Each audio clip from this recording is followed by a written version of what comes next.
ഇന്നിവിടെ ഈ നിമിഷം ദൈവശക്തി വെളിപ്പെടട്ടെ.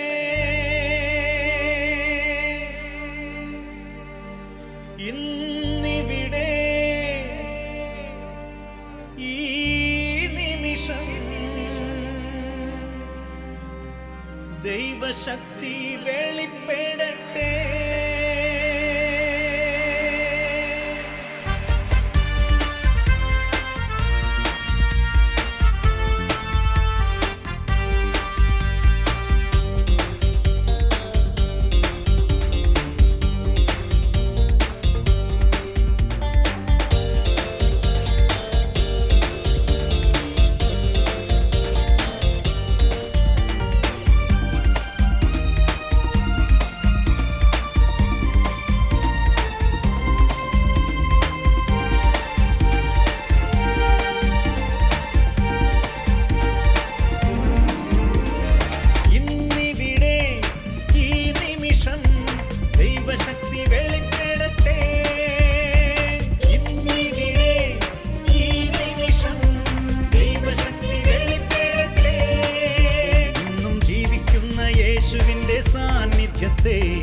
ജനതകൾ കണ്ടിടട്ടെ.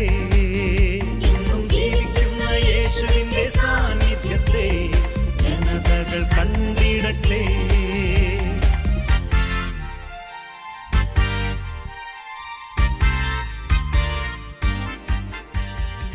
പ്രിയമുള്ളവരെ, ഒരു ഉച്ച സമയമായി, 2:45 സമയം, വ്യാഴാഴ്ച ദിവസം. ഇനി ശനിയാഴ്ച, വെള്ളി, ശനി ധ്യാനം കഴിഞ്ഞ് പോരേണ്ട സമയമാണ്. ഇത് ആലോചിച്ചിരിക്കുമ്പോഴുണ്ട് രോഗികളെ വാർഡിൽ നിന്ന് ഭയങ്കരമായൊരു സ്തുതിപ്പ് കേട്ടു. ഇപ്പം ജനങ്ങളെല്ലാം ഇങ്ങനെ ആകാംക്ഷയോട് കൂടി നോക്കി. ഈ വന്ന ജനങ്ങളൊക്കെ ആദ്യമായിട്ട് വരുന്ന ആൾക്കാരായതുകൊണ്ട് എല്ലാവരും നോക്കിയ രോഗികളെ വാർഡിലേക്ക്. എന്താ എന്നറിയാൻ വേണ്ടി ഞാനും നോക്കിയപ്പോൾ ഭയങ്കര സ്തുതിപ്പ് അവിടെ കേൾക്കുന്നുണ്ട്. ഞാൻ കൂടെയുള്ള ചേട്ടനോട് ഇങ്ങനെ തമാശയ്ക്ക് പറഞ്ഞു, ചിലപ്പോൾ വളരെ തളർവാദ രോഗിയും സുഖപ്പെട്ട് കാണും. അപ്പോൾ രോഗശാന്തി വിശ്വാസം ഇല്ല എനിക്ക്. യേശു എന്നെ തൊട്ടു, സംഭവമൊക്കെ ഓക്കെ ആയി, ദൈവസ്നേഹം കൊണ്ട് ഞാൻ നിറഞ്ഞു. പക്ഷെ രോഗശാന്തിയിൽ എനിക്ക് വിശ്വാസം വന്നിട്ടില്ല. അതുകൊണ്ട് കൂടെയുള്ള ചേട്ടനോട് ഞാൻ പറഞ്ഞു, ഇപ്പോൾ വല്ല തളർവാദ രോഗി സുഖപ്പെട്ട് കാണും എന്ന് പറഞ്ഞ് ഞാൻ മൈൻഡ് ചെയ്യാതെ വേണ്ടിവരുന്നു. പക്ഷെ ജനങ്ങളെ എത്തിനോട്ടും ആകാംക്ഷയും കണ്ടപ്പോൾ ഞാനൊന്ന് പോയി നോക്കിയത് എന്താണെന്ന് അറിയാമല്ലോ. അങ്ങനെ കോണിപ്പടി ഇറങ്ങിയിട്ട് ഇങ്ങനെ പോയി നോക്കി. ഇങ്ങനെ നോക്കിയപ്പോൾ ഈ രോഗികളെ വാർഡിൽ നിന്ന് ഞാനൊരു മനുഷ്യൻ പോണ പോക്ക് കണ്ടു. ഒരു ചുവന്ന ഷർട്ട്, കക്ഷത്ത് വെച്ചിരിക്കുന്ന ഈ 2 വടി ഇങ്ങനെ മുകളിൽ പിടിച്ചിട്ട് നല്ല പോക്കാണ്. ആര്? ഞാൻ കൊണ്ടുപോയ ഈ ചേട്ടൻ. പ്രിയമുള്ളവരെ, ഇതങ്ങ് കണ്ടതോടുകൂടി ഉണ്ടല്ലോ, തോമാസ് ലീഹ വിളിച്ചതിന് ശേഷം പിന്നെ വിളിച്ച ആൾ ഞാനാ. എൻ്റെ കർത്താവേ, എൻ്റെ ദൈവമേ, സലണ്ടറായി ഞാൻ, അടിവരയിട്ടു. കാരണം ഇത് ഇവിടെ മുന്നേ കൂട്ടി അറേഞ്ച്മെൻ്റ് ചെയ്തതാണെന്ന് ഈ രോഗശാന്തി കിട്ടിയവർ സാക്ഷ്യം പറഞ്ഞു പോയപ്പോൾ ഉള്ളുകൊണ്ട് ചിന്തിച്ച ഞാൻ, ഈ മനുഷ്യൻ എഴുന്നേറ്റ് നടന്നത് ഇയാളെ എനിക്ക് മാത്രമേ അറിയൂ. 7000 പേരിൽ ഈ വേലാഞ്ചേട്ടനെ ആകെ അറിയാവുന്ന വ്യക്തി ഞാൻ മാത്രമാണ്. അയാൾ എങ്ങനെ വീണു, എങ്ങനെ ഒടിഞ്ഞു, ഇപ്പം എന്താണ് സ്റ്റേജ് എന്ന് എനിക്കേ അറിയുള്ളൂ. ഡോക്ടർ വിധി എഴുതിയ കാല്, വേറിട്ട് കിടക്കുന്ന എല്ല്. കർത്താവത മണിയായിട്ട് ആ മനുഷ്യൻ പയറുമണി പോലെ ഓടുക. പിന്നെ ഞാൻ അദ്ദേഹത്തിൻ്റെ അടുത്തേക്ക് പോയില്ല. ഞാൻ നേരെ വന്നു ഈ സീറ്റിലിരുന്നിട്ട്, ഇത് ഒരു 10 വീടെങ്കിലും കയറി പറയണം നാട്ടിലെത്തിയിട്ട്. ഏത്? കർത്താവിനെ പറ്റി, കർത്താവ് ചെയ്യുന്ന അത്ഭുതത്തെ പറ്റി. എന്തിനാണ് ഇങ്ങനെ കുടിച്ചും വലിച്ചും ജീവിച്ച ജീവിതം നശിപ്പിക്കുന്നത്? പോയി ധ്യാനം കൂട്, രക്ഷപ്പെടുക. ഇത് പറയാനുള്ളൊരു ജ്വരം അങ്ങ് കയറി. പ്രിയമുള്ളവരെ, പിന്നെ ശനിയാഴ്ച ആവുന്ന നോക്കി നിൽക്കുക ഞാൻ. അന്ന് മൊബൈൽ ഫോൺ ഇല്ലാത്ത കാലമാണ്. ലാൻഡ് ഫോൺ വഴിയൊക്കെ ഞാൻ ഈ സന്ദേശം എങ്ങനെയെങ്കിലും വീട്ടിലേക്ക് അറിയിക്കും. പക്ഷെ ഞാൻ എന്ത് ചെയ്തു? മൂടി വെച്ചു.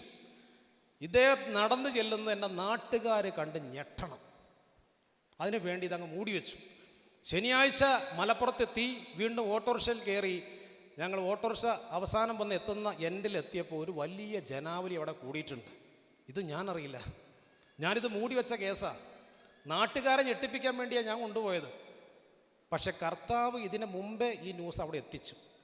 വ്യാഴാഴ്ച ഉച്ച സമയത്ത് ഈ മനുഷ്യൻ ഡിവൈനിൽ എഴുന്നേറ്റ് നടന്ന അന്ന് രാത്രിയിൽ എൻ്റെ അമ്മായി, എൻ്റെ കൂടെ പോകുന്ന ചേട്ടൻ്റെ ഭാര്യ, ഈ കാലൊടിഞ്ഞ ചേട്ടൻ്റെ ഭാര്യ, 3 സഹോദരിമാർക്ക് കർത്താവ് സ്വപ്നത്തിൽ കാണിച്ചു കൊടുത്തു ഇദ്ദേഹം വടി ഉപേക്ഷിച്ച് നടക്കുന്ന കാര്യം. അപ്പം ഇവരിത് പ്രതീക്ഷയോട് കൂടി നോക്കിയിരിക്കുക. എന്ത്? നടന്നു വരുന്ന വേലാഞ്ചേട്ടനെ കാണാൻ വേണ്ടി നോക്കിയിരിക്കുക. അങ്ങനെ ഇദ്ദേഹം ഓട്ടോറിക്ഷയിൽ നിന്ന് ഇത്രയും പേരുടെ നടുവിലൂടെ സ്ലോ മോഷനിൽ പോവുക. അദ്ദേഹത്തിൻ്റെ കൈവശം ഉണ്ടായിരുന്ന വടി പിടിച്ച് ഞാൻ തൊട്ട് പുറകെ ഞാനും.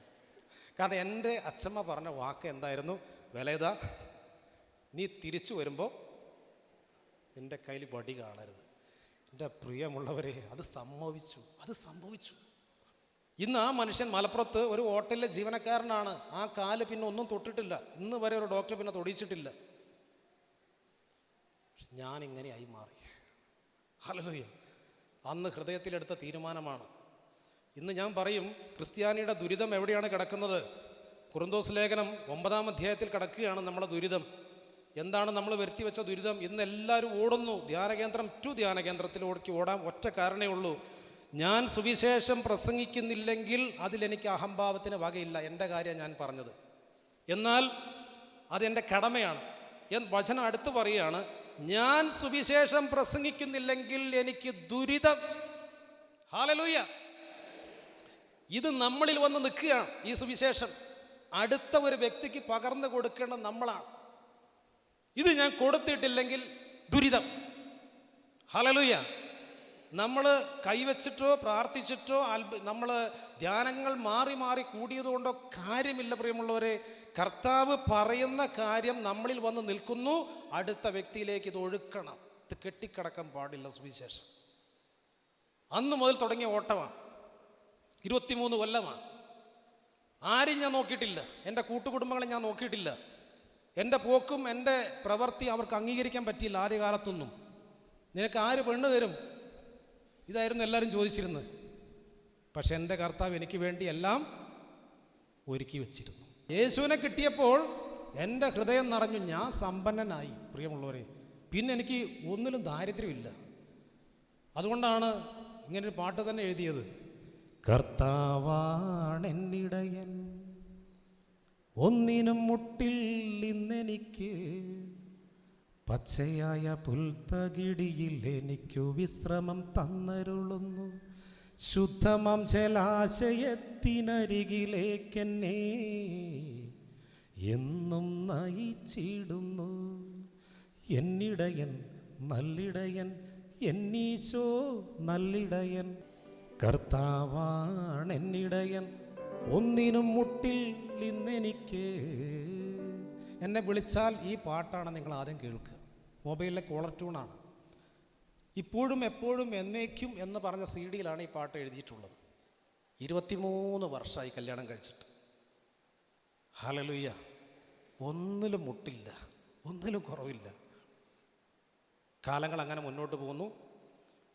എൻ്റെ ജീവിതത്തിൽ യേശു അനുഭവം കിട്ടിയപ്പോൾ എനിക്ക്, ഞാൻ പറഞ്ഞല്ലോ, ഇതടക്കാൻ പറ്റാത്തൊരവസ്ഥ വന്നപ്പോൾ മലപ്പുറം മരിയ ഭവൻ എന്ന് പറഞ്ഞൊരു ശുശ്രൂഷാലയം സ്റ്റാർട്ട് ചെയ്യുന്നത് ആ കാലത്താണ്.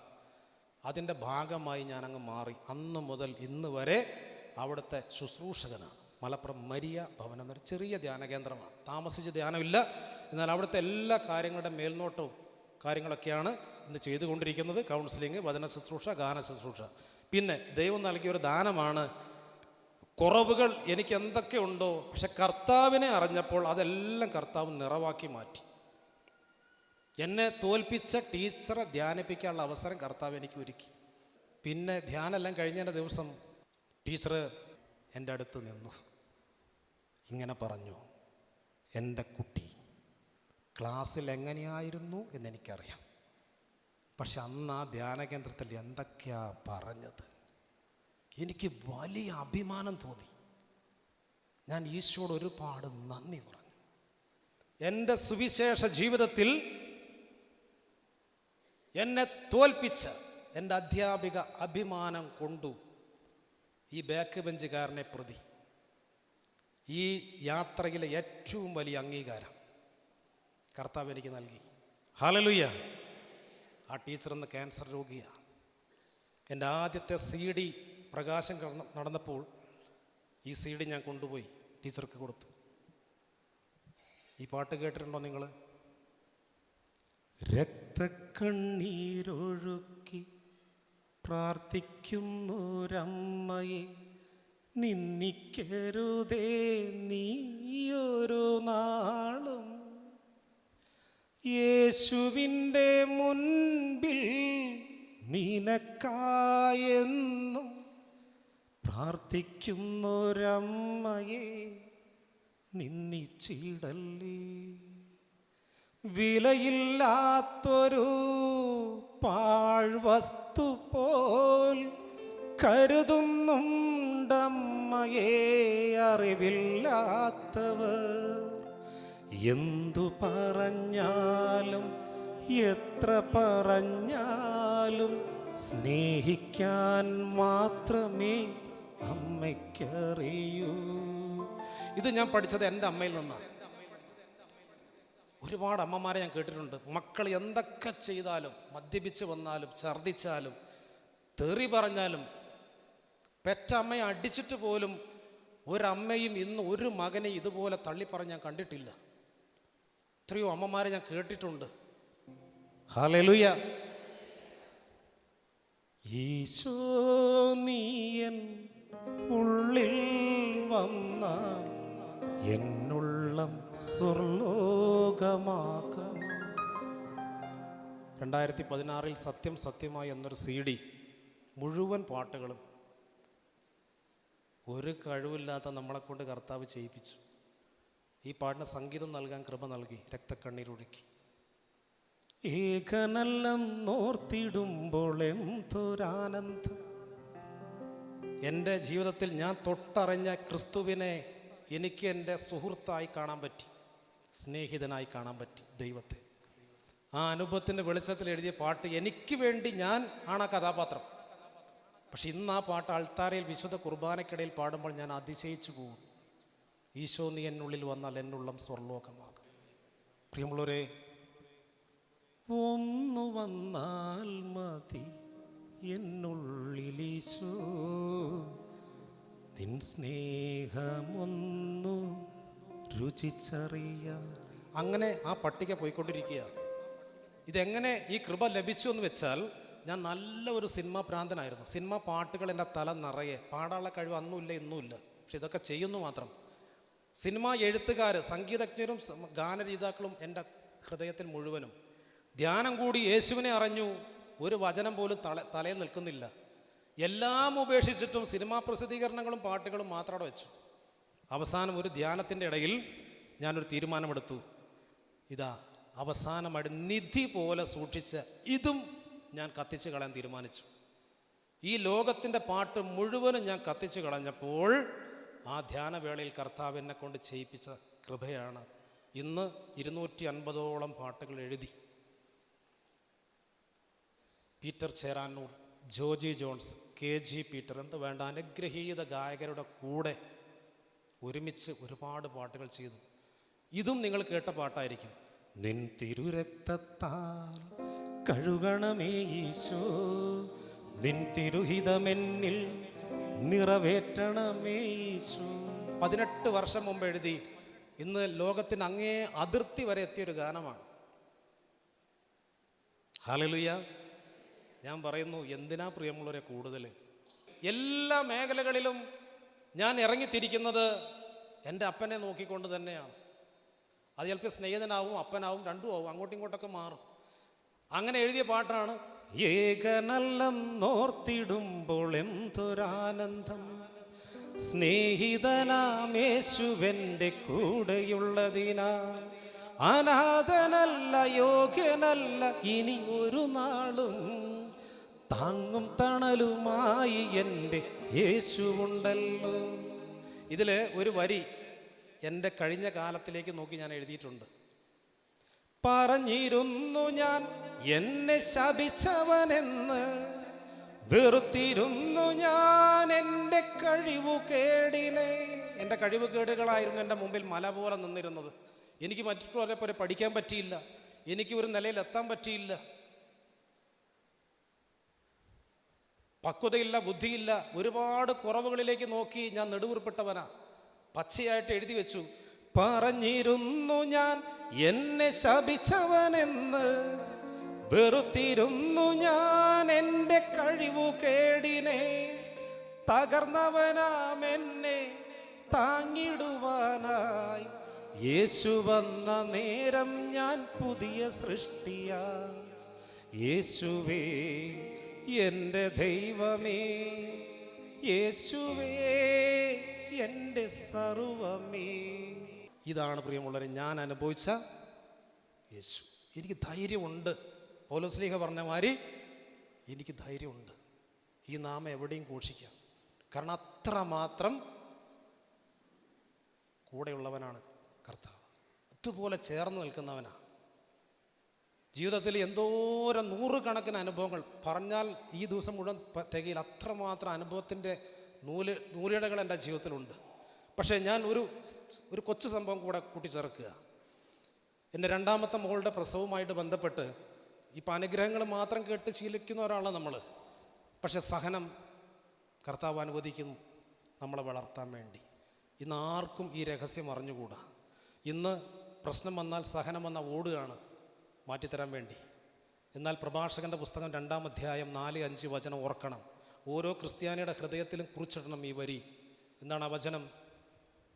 എന്താണ് ആ വചനം? ഇവിടെ പറയുകയാണ്. ആ വചനം ഒരു നിമിഷം നമ്മൾ ഹൃദയത്തിൽ ഓർക്കണം. കാരണം പ്രശ്നങ്ങൾ കർത്താവ് തരുന്നത് ഒരു വ്യക്തിയെ തളർത്താനല്ല, മറിച്ച് വളർത്താൻ തന്നെയാണ്. അതുകൊണ്ട് ഈ വചനത്തിൻ്റെ വരുന്ന ദുരിതങ്ങളെല്ലാം സ്വീകരിക്കുക. ഞെരുക്കുന്ന ദൗർഭാഗ്യങ്ങളിൽ ശാന്തത വെടിയരുത്. ഒന്ന് പറഞ്ഞേ. അപ്പോൾ ദുരിതം കർത്താവ് തരും. വരുന്ന ദുരിതങ്ങളെല്ലാം സ്വീകരിക്കുക. ഞെരുക്കുന്ന ദൗർഭാഗ്യങ്ങളിൽ ശാന്തത വെടിയരുത്. സ്വർണം അഗ്നിയിൽ ശുദ്ധി ചെയ്യപ്പെടുന്നു. സഹനത്തിൻ്റെ തീച്ചോളയിൽ കർത്താവിന് സ്വീകാര്യരായവരും.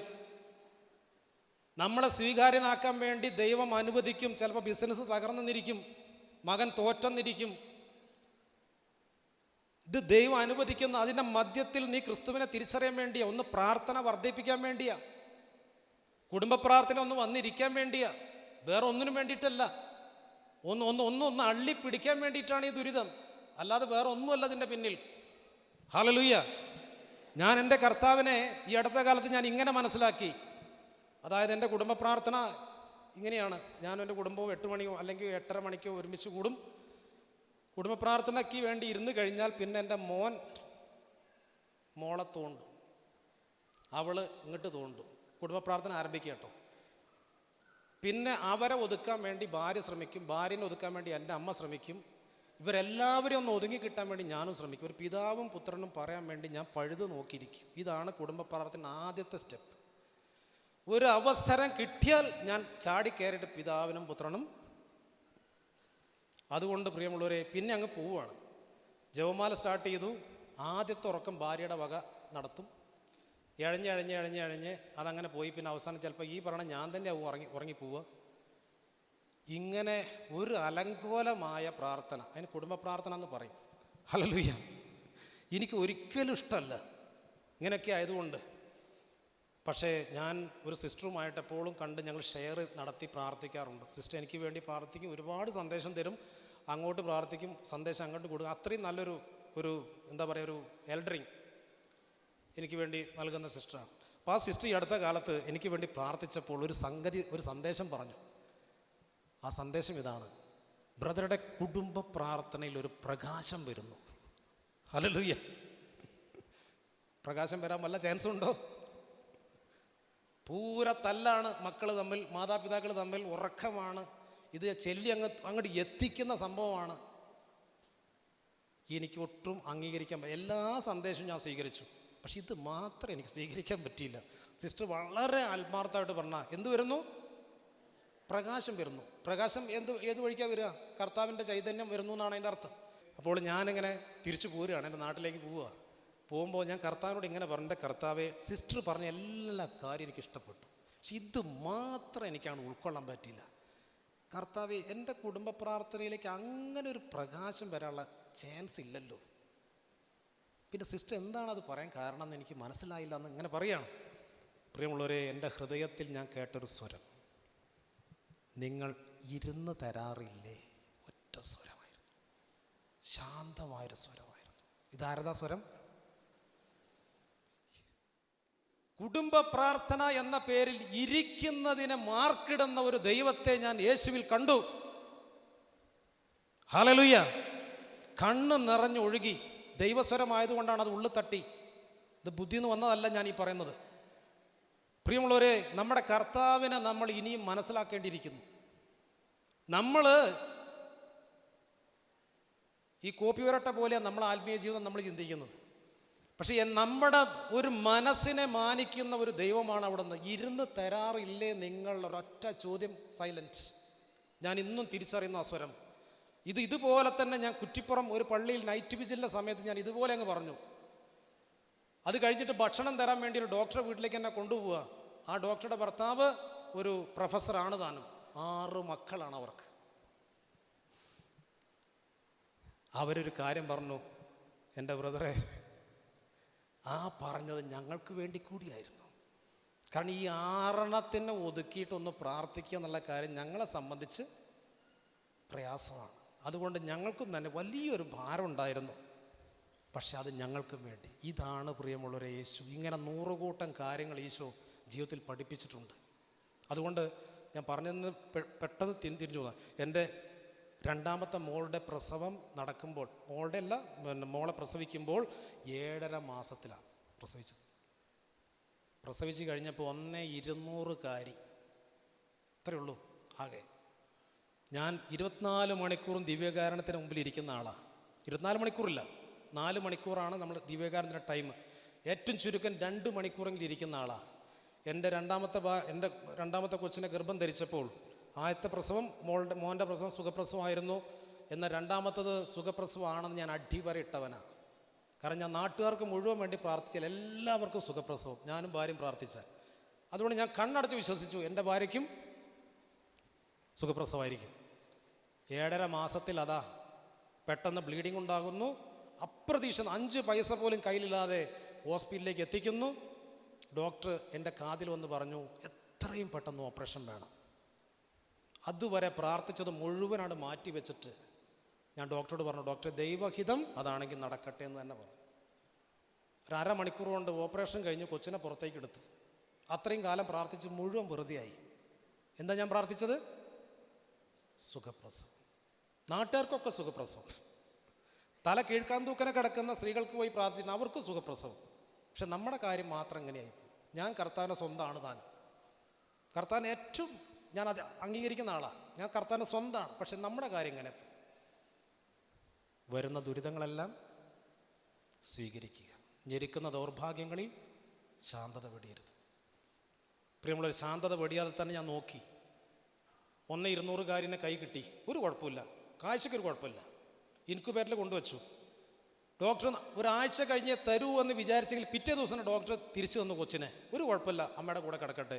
കൊച്ചിന് ഇൻഫെക്ഷനായി, ശരീരം നീല കളറായി. ഡോക്ടറെ വിളിച്ചു. ഡോക്ടർ കൈ മലർത്തി. ഡോക്ടർ കൈ ഒഴിഞ്ഞു. പേര് കേട്ട ഒരു ഹോസ്പിറ്റലിലേക്ക് ആംബുലൻസിൽ പോവുകയാണ്. ഭാര്യ ഓപ്പറേഷൻ ചെയ്തിവിടെ കിടക്കുന്നു. പെരിന്തൽമണ്ണയിലെ മൗലാന ഹോസ്പിറ്റലിലേക്ക് ഞാൻ കൊച്ചിനിയുമായിട്ട് പോകുന്നു. കൊച്ചി അവിടെ ICUവിൽ, ഭാര്യ ഇവിടെ മലപ്പുറത്ത്, ഞാൻ പുറത്ത്. 3 ആളും 3 വഴിക്ക്. ആർക്കും ആരെയും ആശ്വസിപ്പിക്കാൻ പറ്റാത്തൊരു സാഹചര്യം. അന്ന് ഞാൻ കുറച്ച് ഉരുകിയിട്ടുണ്ട്. ഹല്ലേലൂയ. ഈ ഉരുകിയ സമയത്ത് ഞാൻ കണ്ടൊരു ദർശനമുണ്ട്. ഹൃദയം നുറുങ്ങിയവർക്ക് സമീപസ്ഥന 100%.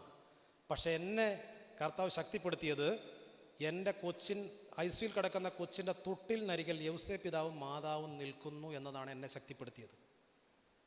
45 ദിവസമാണ് ഹോസ്പിറ്റലിൽ കിടന്നത്, ICUവിൽ. കണ്ണടച്ചാൽ ഈ ദർശനം തരുള്ളൂ. പക്ഷെ ഈശോയെ ഞാൻ ആ പരിസരത്ത് ഞാൻ കണ്ടില്ല. ഹല്ലേലൂയ. പക്ഷെ 2 ആളെ വിട്ടു എന്നെ ശക്തിപ്പെടുത്താൻ. ആരായിരുന്നു? പ്രിയമുള്ളവരെ, കർത്താവ് അങ്ങനെ മാറിപ്പോകുന്നവനല്ല കേട്ടോ. ശക്തി തരും, ശക്തി തരും. തൻ്റെ ജീവിതത്തിൽ തന്നെ കൊണ്ടു നടന്ന മാതാപിതാക്കളെ എനിക്ക് വിട്ടു തന്നവൻ. പക്ഷേ ദിവസങ്ങൾ കഴിഞ്ഞപ്പോൾ കൊച്ചിൻ്റെ സ്ഥിതി വളരെ മോശമായി. ഈ 1,200 പിന്നെയും ചുരുങ്ങിയപ്പോൾ അസ്ഥി പഞ്ചരമായൊരു എലിക്കുഞ്ഞ് പോലെയായി. എല്ലാവരും കൊച്ചിനെ കണ്ടു കരഞ്ഞു പോകുന്ന രംഗം ഞാൻ കണ്ടു. ഞാനും പോയി നോക്കി, ഇതെന്താ ഇപ്പം എല്ലാവർക്കും വലിയ പ്രശ്നമാണല്ലോ.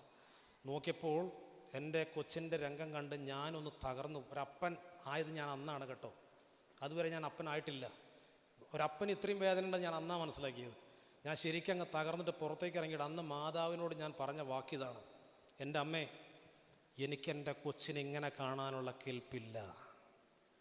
ഇത് പറഞ്ഞപ്പോൾ ഒരു അശരീരി എൻ്റെ ചെവിയിൽ വന്നു.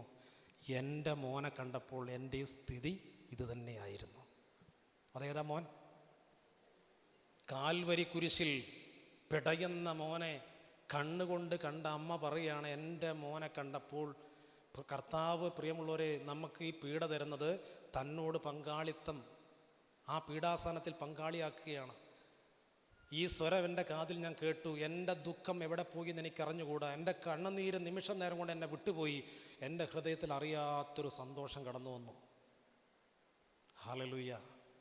ഞാൻ ആ വരാന്തയിലൂടെ ഇങ്ങനെ നടന്നു. നാവിൽ വന്നൊരു വരി ഇങ്ങനെ പാടി, തടവറയിൽ അത്ഭുതം ചെയ്തൊരു കർത്താവേ, ആഴിതൻ മീതെ വന്നൊരു കർത്താവേ, തളരുന്നോർക്കാശ്വാസം നീയല്ലേ, താങ്ങേകാൻ തണലേകാനും നീയല്ലേ.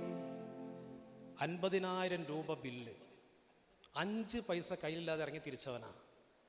പക്ഷേ ഇത് കൊടുക്കാനുള്ള മാർഗം എൻ്റെ പോക്കറ്റിൽ കർത്താവ് തന്നു. ബില്ല് 50,000 കൊടുത്തു കഴിഞ്ഞപ്പോൾ ഒരു വലിയ തുക പിന്നെയും ബാക്കി. 45-ാമത്തെ ദിവസം ഡിസ്ചാർജ് ചെയ്ത് ഞങ്ങൾ കാറിൽ പോകുമ്പോൾ ഉള്ളുകൊണ്ട് പ്രാർത്ഥിച്ചു, ഹോസ്പിറ്റലിൽ ബില്ലടയ്ക്കാൻ മാർഗമില്ലാത്ത ആരെങ്കിലും ഭൂമിയിലുണ്ടെങ്കിൽ കർത്താവേ, ആ ന്യൂസ് ഒന്ന് കേൾപ്പിച്ചാൽ മതി, ഈ മിച്ചം വന്നത് അവർക്ക് കൊടുക്കാമായിരുന്നു. 3 ഫോൺ കോൾ വന്നു. അവരാരിത് പ്രതീക്ഷിച്ച് വിളിച്ചതല്ല, പക്ഷെ 3 പേരെ സഹായിക്കാൻ പറ്റി. ഹല്ലേലൂയ. വായ്പ വാങ്ങാനോ കർത്താവ് അനുവദിക്കില്ല, കൊടുക്കാനോ കർത്താവ് സമൃദ്ധി നൽകും. ഒരു നിമിഷം പ്രാർത്ഥിക്കാം. പൗലോസ്ലീഹ പറഞ്ഞു, ഞങ്ങൾക്ക് നല്ല ധൈര്യമുണ്ട്. പൗലോസ്ലീഹ പറയുകയാണ്, ഞങ്ങൾ വിശ്വാസത്താലാണ് നയിക്കപ്പെടുന്നത്, കാഴ്ചയാലല്ല. പ്രിയമുള്ളവരെ, എൻ്റെ ജീവിതത്തിൽ എൻ്റെ കൂടെയായിരുന്നു അത്ഭുതം, അടയാളങ്ങളും. അല്ലാതെ ഞാൻ അത്ഭുതം കാണാൻ വേണ്ടി ഓടിയവനല്ല. അത് ഫസ്റ്റിലെ ധ്യാനത്തിൽ മാത്രമേ ഞാൻ അത്ഭുതത്തിന് വേണ്ടി ദാഹിച്ചിട്ടുള്ളൂ. അന്നു മുതൽ ഇന്ന് വരെ അത്ഭുതം എൻ്റെ കൂടെ ഉണ്ടായിരുന്നു. ഇന്നും അത്ഭുതമാണ്. ഇന്ന് ഞാനൊരു അത്ഭുതമാണ്. ഇത് എനിക്ക് പറയാനുള്ള ഈ സമൂഹത്തോട്. കരങ്ങൾ കൂപ്പാം, പരിശുദ്ധ അമ്മയോട് ചേർന്ന് പ്രാർത്ഥിക്കാം. അമ്മേ മാതാവേ, നിലനിൽപ്പിൻ്റെ വരം നൽകി അനുഗ്രഹിക്കണമേ. അന്ധവിശ്വാസത്തിൻ്റെ അനാചാരത്തിൻ്റെ വഴിയിലേക്ക് ദുരാത്മാവ് ഞങ്ങളെ നയിക്കാൻ ഇടവരുത്തരുതേ. അമ്മയുടെ നീല അങ്കിക്കുള്ളിൽ ഞങ്ങളെ പൊതിയണമേ.